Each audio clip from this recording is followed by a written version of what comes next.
Stop வந்து கம்ப்ளீட்டாக பண்ணாதீங்க, லைட்டாக வண்டியை உருட்டிகிட்டே இருங்க.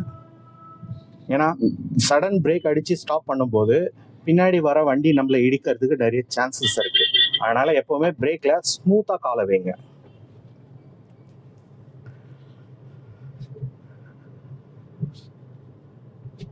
ஓகே, இப்போ பின்னாடி வரவர் எனக்கு வழி கேட்குறாரு.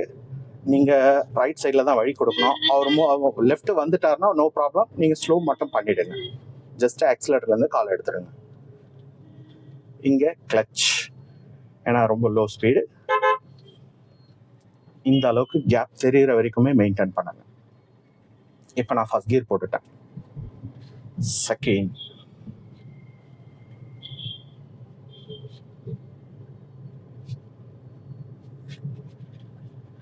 ஆக்சிலேட்டரு அதிகமாக உங்களுக்கு தேவைப்படாது.